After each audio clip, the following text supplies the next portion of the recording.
এটা কি বুঝতে পেরেছে না? জি স্যার। ক্লিয়ার?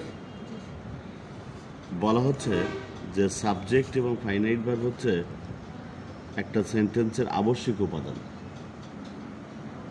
সাবজেক্ট এবং ফাইনাইট ভার্ব প্রত্যেকটা সেন্টেন্সে থাকবে। এছাড়াও অতিরিক্ত হিসেবে থাকতে পারে, আমরা 3 নম্বরে যার নাম পাচ্ছি সে হচ্ছে অবজেক্টিভ কেস।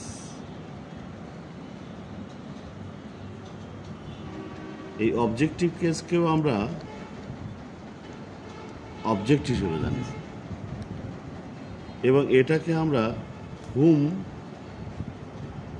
অথবা হোয়াট দিয়ে প্রশ্ন করলে পাব। এখন হুমের বাংলাটা কি? কাকে অথবা কাদেরকে। আর হোয়াট মানে তো কি।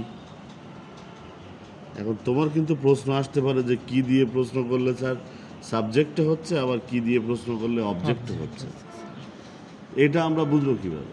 যখন আমরা প্রথমেই যে কি দিয়ে প্রশ্ন করলে যে ভার্বের কাজটি সম্পন্ন করছে সে কিন্তু সাবজেক্ট,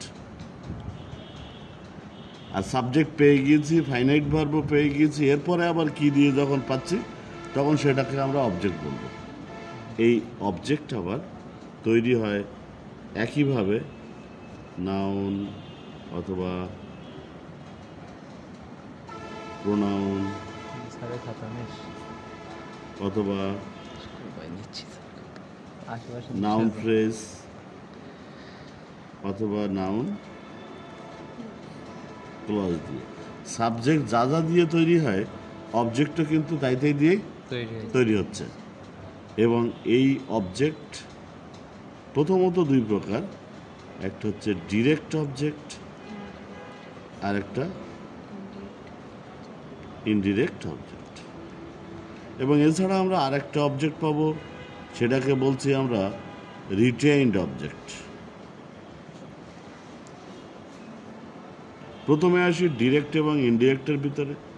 যখন একই বাক্যে দুটো অবজেক্ট থাকে সেক্ষেত্রে একটাকে আমরা বলছি ডিরেক্ট, যার ক্ষমতা কম,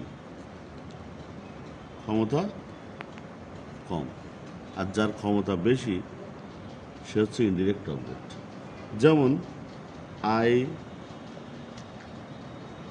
টিচ ইউ ইংলিশ, আমি তোমাদেরকে ইংলিশ পড়াই। এই বাক্যে দেখো কাদেরকে পড়াই? হুম, এটা অবজেক্ট, তোমাদেরকে পড়াই। কি পড়াই? হোয়াট, এটাও ইংলিশ পড়াই। দুটো অবজেক্ট পাচ্ছি। এখন এই দুই অবজেক্টের মধ্যে কার ক্ষমতা বেশি? তোমাদের ক্ষমতা বেশি না ইংলিশের ক্ষমতা বেশি? নিশ্চয়ই তোমাদের ক্ষমতা বেশি। ইংলিশ তো একটা ভাষার নাম, আর তোমরা তো মানুষ। যত ইন্টারন্যাশনাল ল্যাঙ্গুয়েজ হোক তোমাদের থেকে কিন্তু সে শক্তিশালী কখনোই না, ক্ষমতা তোমাদেরই বেশি। তো এই কারণে কিন্তু তোমরা ইনডিরেক্ট অবজেক্টকে আমরা আগে বসিয়েছি। বাংলায় এটাকে বলা হয় যার ক্ষমতা কম তাকে বলি আমরা মুখ্য কর্ম, আর যার ক্ষমতা বেশি এটাকে বলা হয় গৌণ কর্ম। কেন বলছি? আমি পড়াই, অ্যাকচুয়ালি আমি ইংলিশ পড়াই, সরাসরি কিন্তু এটাই। তো এই যে দুটো অবজেক্ট তোমাদেরকেও পড়াই। এখন এই দুটো অবজেক্টের অবস্থানের ভিতরে কে আগে বসবে? যার ক্ষমতা বেশি। এখন তুমি বলতে পারো যে স্যার এই যে ডিরেক্ট অবজেক্টের তো ক্ষমতা কম, আর এ তো ডিরেক্ট অবজেক্ট, তো এর তো আগে বসার অধিকার আছে। সেক্ষেত্রে যদি আমি লিখি তখন এরকম দাঁড়াবে I teach English to you. এখানে আমাকে টু প্রিপজিশনটাকে নিয়ে আসতে হচ্ছে। কারণ কি, যদি আমি এখানে বেড়া হিসেবে টুকে না ব্যবহার করি, এই ক্ষমতাশালী সে কিন্তু গায়ের জোরে আবার ঠেলা দিয়ে আগে আসতে পারে। এই কারণে যার ক্ষমতা কম, ডিরেক্ট অবজেক্টকে যখন আমরা আগে ব্যবহার করব, ইনডিরেক্ট অবজেক্টকে যখন পরে ব্যবহার করব, তখন মাঝখানে অবশ্যই একটা বেড়া হিসেবে প্রিপজিশন টুকে ব্যবহার করব, কখনো কখনো ফরও ব্যবহৃত হয়।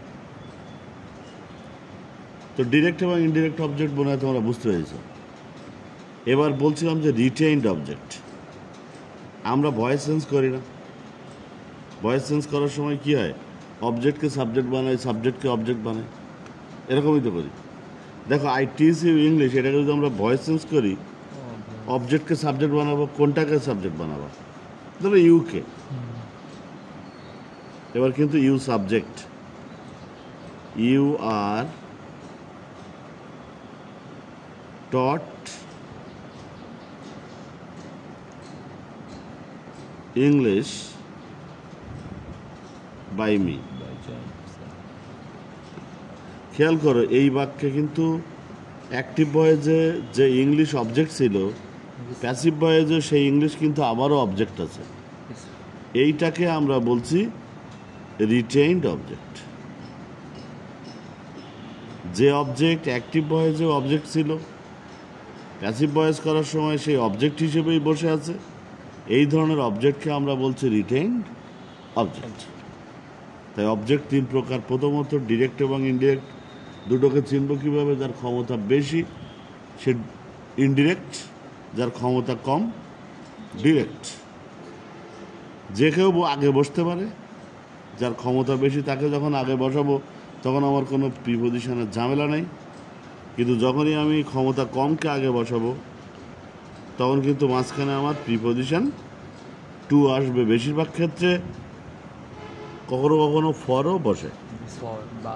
আর রিটেইনড অবজেক্ট বলতে বোঝানো হয়েছে যখন দুইটা অবজেক্ট সমৃদ্ধ কোনো অ্যাক্টিভ ভয়েসকে আমরা প্যাসিভ করি, একটা অবজেক্ট সাবজেক্ট হিসেবে পরিণত হয়, অন্য আরেকটি অবজেক্ট হিসেবেই থেকে যায়, তার নাম হচ্ছে রিটেইনড অবজেক্ট। ওকে, এই পর্যন্ত হচ্ছে আমাদের অবজেক্ট।